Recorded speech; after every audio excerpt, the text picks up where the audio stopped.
believed to have been an angel, so that's kind of where we were, and now we go into what the angel or the watcher says in verse 13. So we begin in verse 14, we'll go through verse 16.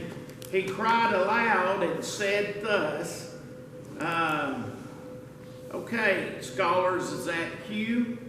Okay, that's what I thought, but I wasn't sure.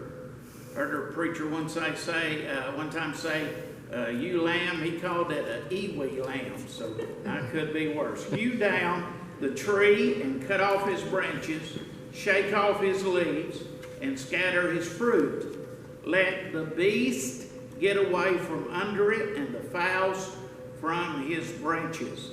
Nevertheless, leave the stump of his roots in the earth, even with a band of iron and brass and the tender grass of the field, and let it be wet with the dew of heaven, and let his portion be with the beasts in the grass of the earth. Let his heart be changed from man's, and let a beast's heart be given unto him, and let 7 times pass over him. Now we go back to verse 14. Compare verse 14 with verse 12.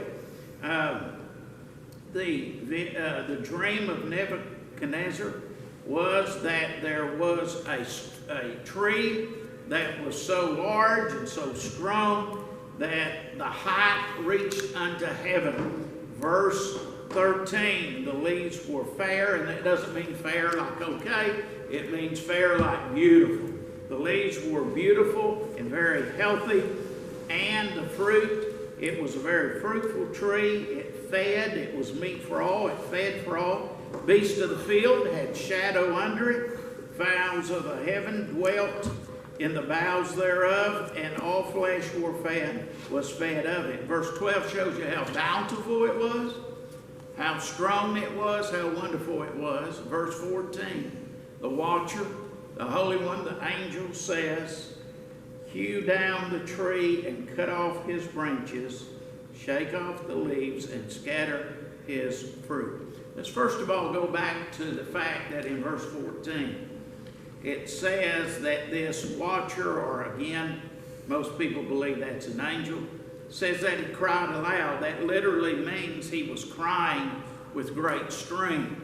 He was crying with great strength. He cried aloud. Usually when an angel is said to cry aloud or cry with a lot of energy, that usually does not bode well for his message.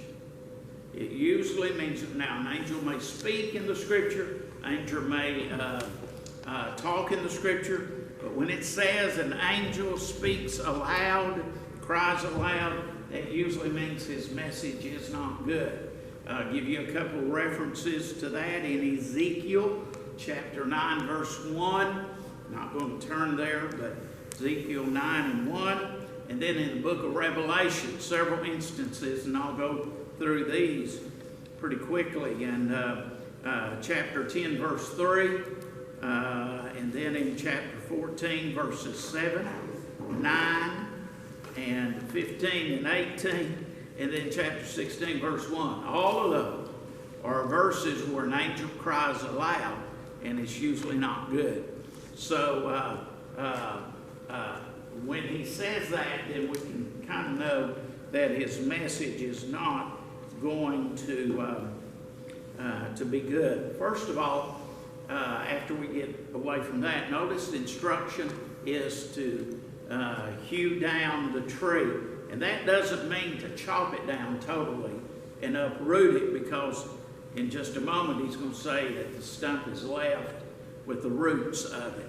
But what it does mean is to shear, prune, or trim. In other words, kind of cut it back. You do know in maybe fruit trees are done this way, but a lot of times trees are pruned and sheared and such, cut back so that they can produce more.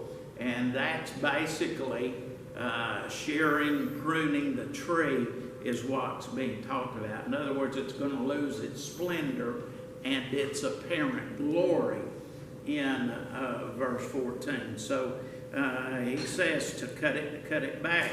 Notice then he says, cut off his branches, shake off the leaves, and scatter his fruit. Basically what this means is that the beauty and the nourishment of this tree is going to be changed. And of course, this is a reference to Nebuchadnezzar and his glory, his excellence, that which has been beautiful, the appearance of it, and the nourishment which the kingdom, the Babylonian kingdom and the king's kingdom has been giving is going to be changed. It's going to be taken away. Also in verse 14, the fowls and the beasts, in other words, the animals that were going to be fed, that were being fed from this kingdom, now are told to flee in verse 14. Let the beast get away from under it.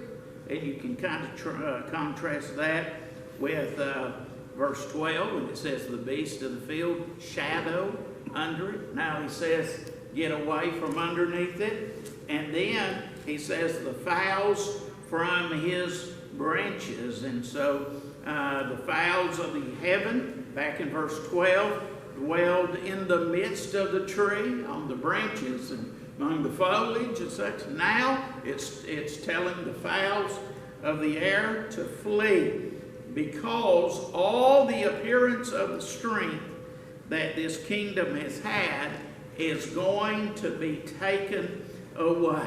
All right, anything before we move on? Verse 15. Verse 15. Nevertheless, leave the stump of his roots in the earth. So again, the tree is not totally removed. The tree is not totally removed. The stump is left with the roots. Now, there's debate about amongst quote-unquote scholars, commentators on this. Some people believe that this is speaking of the forthcoming chastisement, if you will, with Nebuchadnezzar and his mental situation. Other people believe it's more protective, to protect him. So I'll let you kind of decide on that. It's more likely, though, to me, to be indicative of the preservation of Nebuchadnezzar and the kingdom. But that is just my opinion. Okay. It's interesting, verse 15 too, that now that which surrounds the stump is going to nourish the stump. Whereas, a while ago, the tree was a nourisher of all things around it. Now it's going to be nourished, because again, look at verse 15. In the tent, leave the stump of his roots in the earth, even with a band of iron and brass, in the tender grass of the field, and let it be wet with the dew of heaven, and let his portion be with the beast and the grass of the earth. Mainly, this kind of gives you the impression that the stump will be nourished by nature around it, which it's going to be cut back. It's going to be brought to a low point, but it's not totally eradicated. Not totally eradicated. And once it's cut back, it's going to be nourished with the elements around it. And you think about that, you think sometimes that's a principle of God, that God will cut back so that he can produce more. That's kind of the sense here in verse 15. This may be speaking to a large degree about Nebuchadnezzar himself, because in the following verses, when he becomes mentally, shall we say, challenged, he becomes mentally challenged in ways, and he acts different, etc., so forth. But he is preserved through that. He's preserved through that. So sometimes God does that for various reasons, and with Nebuchadnezzar, there's some things to be accomplished there too. But it's interesting how the change is brought about with Nebuchadnezzar. There's something too to be noted in verse 15. It changes from it to his. Notice in verse 15, he's been talking about the tree, and he's been talking about its splendor and its grandeur, and he uses the term it. But notice in verse 15, let it be wet with the dew of heaven, and let his portion be with the beast in the grass of the earth. So he's changing from it to his. And this last line is prophetical of the change within the king, because he begins to act like an animal. So now it's more, if you will, personal with King Nebuchadnezzar. All right, verse 16.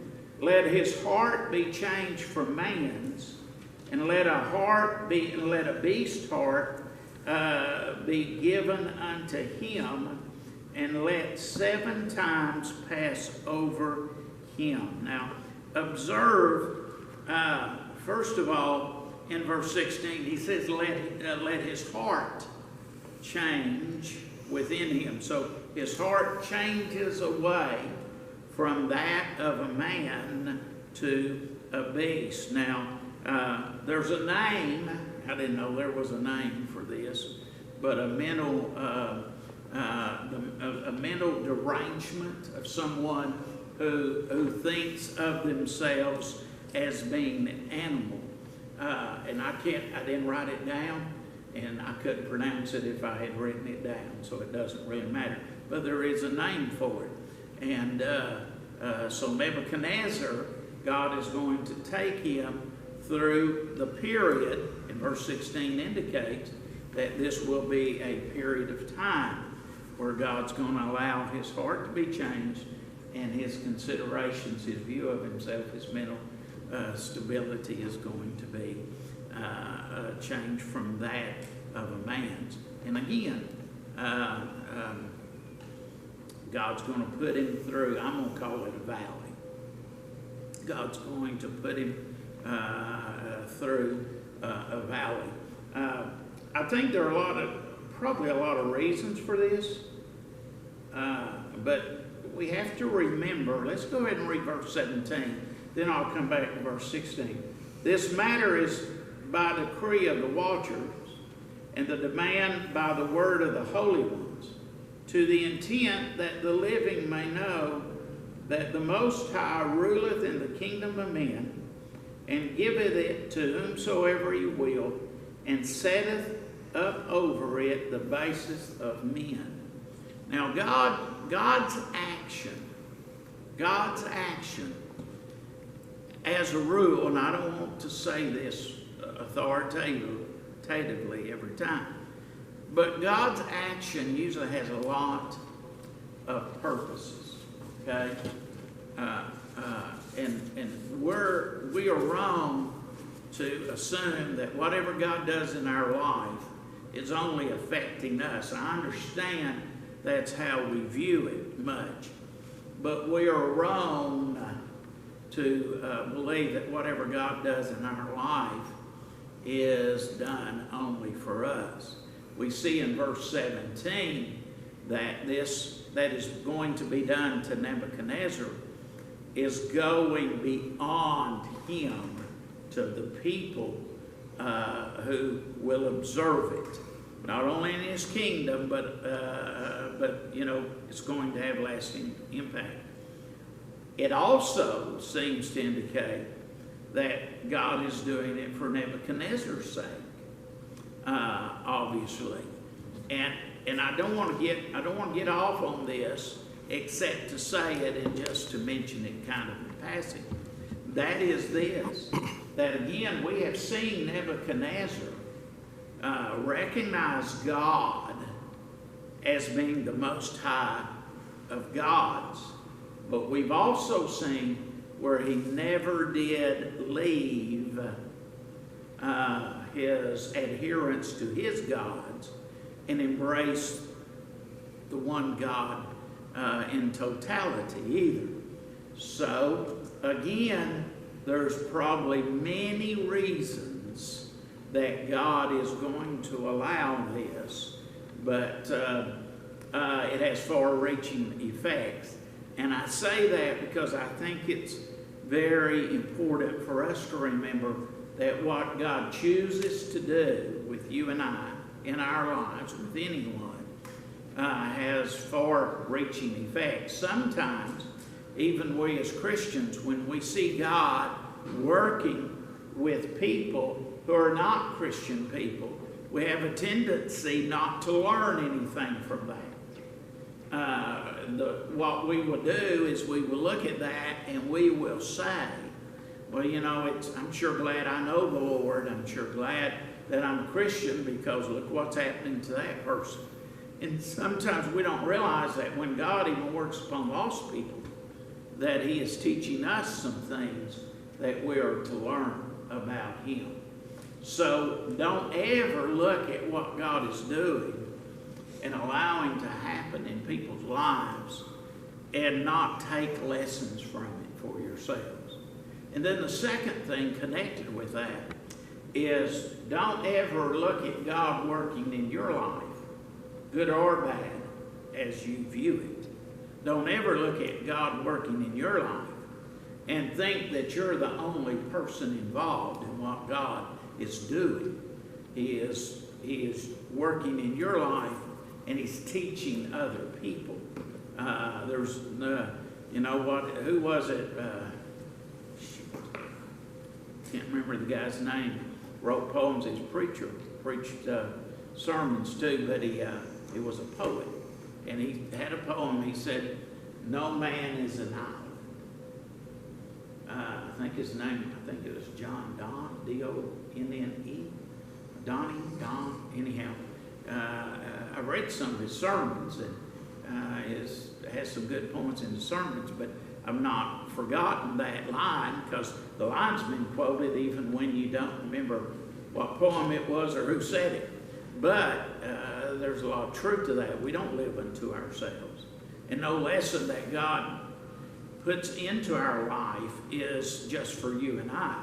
And no lesson, likewise, he puts into other people's lives is just for them. So we learn from Nebuchadnezzar here, and God's using what he's going to do to Nebuchadnezzar to teach that God is proving who he is. And God is proving what he is. And not only Nebuchadnezzar, but all should be mindful of that. So God says, or the watcher, the angel says in verse 16 and verse 17 that this is going to be done so that he might learn some things about God and that he's the Most High and others. Also, notice something else, that the crowning glory of King Nebuchadnezzar, and we've not seen it before per se said this way, but probably the crowning glory of the king was his reasoning. The king who ruled basically the world, the king who was king of the Babylonians, would be looked at and seen as being one who has the highest reasoning and possibly seen as having the great mind because of who he was. The thing that probably made him and maybe others around him say that this is what causes him to stand out. I know he's king, he's the head of the empire, he's got it all, but what brought him to that point? Well, it's his mind, his ability to conquer and such as that. But his crowning glory would be taken away from him. It would be taken away from him because he would be made to think of himself as a beast in the field, which also teaches a lesson that whatever God gives to us, we must always be mindful, and all should hold to this lesson, that it is nonetheless a gift of God. It is nonetheless a gift of God. You know, we look at Solomon as a great wise man because he was the wisest man there was. And he asked God, give me wisdom to judge thy people. So he had wisdom and stuff. But isn't it interesting that the same king who is so admired for wisdom in so many areas, and we see much of his proverbs and much of his learning shared with us, yet he had foolishness when it came to certain areas of his life. And it's kind of true that sometimes the greatest things God equips us with may sometimes be the things that God takes away from us in order to teach us and in order to teach other people. And or maybe God lets us be strong in this area, but if we're not careful over in this area, we won't apply the same standards and the same principles over here, so we'll act foolishly over here. The point is that God has the ability to make of us and do with us as He wishes. And one of the things that would come by or become apparent through Nebuchadnezzar is that God has tremendous ways of humbling people. Even at times when maybe we don't see it and we don't recognize it. Anyhow, back to verse 16. Let his heart be changed from man's. Now observe that, from man's, his reasoning goes. And let a beast's heart be given unto him, and let 7 times pass over. So he is going to be made like an animal. And I know we live in a day and age now where animals are promoted to be as smart as you. Several years ago on the Animal Planet, their TV channel, their thing was that animals are people too. That was one of their bylines and stuff. And we have seen a rise in the consideration of animals as being as smart as people. Consequently, we have the dehumanizing of mankind.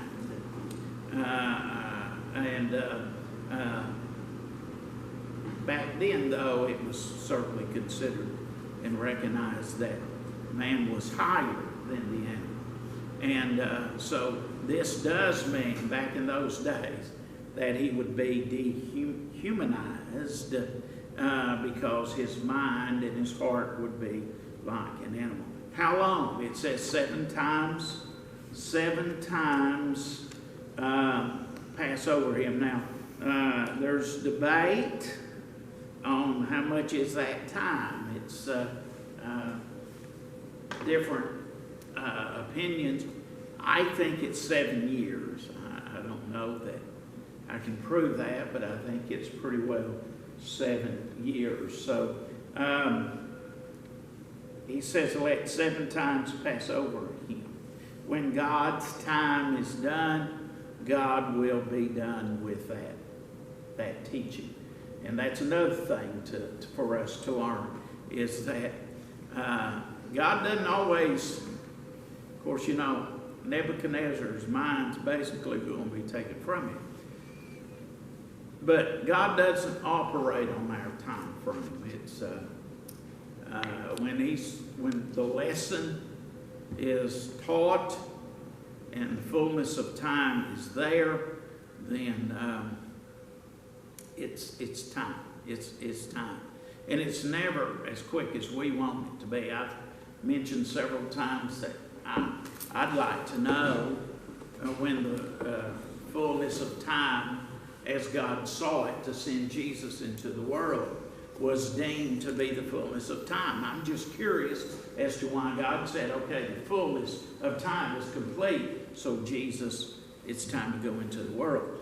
I don't know that. I can't speak to that. Maybe one day in heaven I'll find out. And God didn't see fit to give us that. But you take, how long was Joseph in prison? I've forgotten. Anybody know? Okay, long time. You're right. Do one. Was it around 13 years? See, I'm just, I don't know. Long time. My point is that what made with God say, okay, it's time. It's time. I can guarantee you this, it wasn't quick enough in Joseph's mind. Same way with the pit. It wasn't quick enough for Joseph, but it was timing according to God's time. And there's 7 years, if that's true, about his mind and his heart being taken from him. Here it's saying that two full years. 2 full years he was in prison. Yeah. It's a little less than that for some reason. I was wrong. I do have to say it, because 13 is about the time from when he was taken until he was promoted when he was about 30, right? Yeah. Well, 2 years probably was about 23 months and 29 days too long for him. But the point is that it was just God's fullness of time. 7 years would be God's fullness of time. And God's timing for us and what he's doing with us and for us is never according to our time frame, but it's also to the point and at the time that God says whatever he's accomplished or wanting to accomplish has been, the time is full. And so it was here, if that's 7 years or whatever it may be. Okay? All right, now we'll go back to verse 17 and probably pick up on this a little bit more next week. This matter is by the decree of the watchers and the demand by the word of the holy ones. Now, I will say this. This is different from verse 13, where it says a watcher and an holy one. There it is singular. Now, Nebuchadnezzar says it is a decree by the watchers and the demand by the word of the holy one. So I don't know if there were more angels or messengers who came in the midst of that dream. I don't know. We don't have any indication other than apparently there's more involved. Now notice this, to the intent. You always want to get to this. To the intent, because the intent makes us mindful of the purpose. Now notice, to the intent that the living may know that the Most High ruleth in the kingdom of men, and giveth it to whomsoever he will, and setteth up over it the basis of men. Now, first of all, let's go back to this statement. To the intent that the living may know that the Most High ruleth in the kingdom of men. Now notice that. When it says to the intent, that's God's intention of what he's wanting to see people learn. To the intent. It is shared with Nebuchadnezzar, who will be the instrument of what God is doing. Don't forget that. God is sharing it with the one who will be the instrument of what God is doing.